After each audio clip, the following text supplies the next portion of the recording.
ഇന്നലെ വീക്കെൻഡ് എപ്പിസോഡിൽ എവിക്ഷൻ പ്രക്രിയയുമായി ബന്ധപ്പെട്ട കുറച്ച് കാര്യങ്ങൾ ലാലേട്ടൻ മത്സരാർത്ഥികളോട് ചോദിക്കുകയുണ്ടായി. എവിക്ഷൻ പ്രക്രിയ നേരിടുന്ന മത്സരാർത്ഥികളൊക്കെ അതിന് കൃത്യമായ ഉത്തരങ്ങളും പറഞ്ഞിരുന്നു. എന്നാൽ രേണു സുധീരുടെ അടുത്ത് ചോദ്യങ്ങൾ വന്നപ്പോൾ രേണു സുധീരുടെ മുഖത്തുണ്ടായ കുറച്ച് ഭാവങ്ങൾ അതിൽ കണ്ടപ്പോൾ എനിക്കുണ്ടായ ഒരു സംശയമാണ്. എന്തായാലും നിങ്ങൾക്ക് ഈ സംശയമുണ്ടെങ്കിലോ അല്ലെങ്കിൽ നിങ്ങളുടെ അഭിപ്രായമോ നിങ്ങൾ കമൻറ്റായി രേഖപ്പെടുത്തുക. നമുക്ക് ആ കാര്യത്തിലേക്ക് പോകാം. ഓരോ മത്സരാർത്ഥികളോട് ലാലേട്ടൻ എവിക്ഷൻ പ്രക്രിയയുമായി ബന്ധപ്പെട്ട ചോദ്യങ്ങൾ ചോദിച്ചിരുന്നു.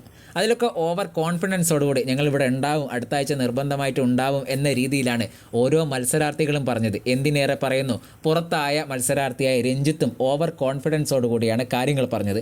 പക്ഷേ നേരെ മറിച്ച് അവസാനം ചോദ്യം ചോദിച്ച ലാലേട്ടൻ്റെ അടുത്ത് രേണു സുധിയിൽ നിന്നും അത്തരമൊരു കോൺഫിഡൻസ് കണ്ടില്ല. അതായത് ഞാൻ എന്തായാലും പുറത്താവും ലാലേട്ട, ഞാൻ എന്ത് നേരിടാൻ തയ്യാറായി നിൽക്കുകയാണ്, എനിക്ക് ഉറപ്പാണ് ഞാൻ പുറത്താവും എന്നുള്ളൊരു ഭാവമാണ് രേണു സുധിയുടെ ഉള്ളിൽ എനിക്ക് കാണാൻ കഴിഞ്ഞത്. ഒരു പക്ഷേ എൻ്റെ തോന്നലായിരിക്കാം. എനിക്ക് തോന്നുന്നത് മറ്റൊരു കാരണം, ഇങ്ങനൊരു കോൺഫിഡൻസ് ഇല്ലായ്മ രേണു സുധിയിൽ തോന്നാനുണ്ടായ കാരണം അക്ബർ ഖാൻ്റെ സെപ്റ്റിക് ടാങ്ക് വിളി മാത്രമല്ല, അതവിടെ കഴിഞ്ഞു. അത് മാത്രമല്ല, രേണു സുധി വോട്ട് അഭ്യർത്ഥിച്ചുകൊണ്ടുള്ള ഒരു വീഡിയോ സമൂഹ മാധ്യമങ്ങളിൽ വന്നു. അത് ബിഗ് ബോസ് കണ്ടു. അത് ബിഗ് ബോസിനകത്ത് എല്ലാവരെയും കാണിച്ച ഒരു ചർച്ചയായി മാറി.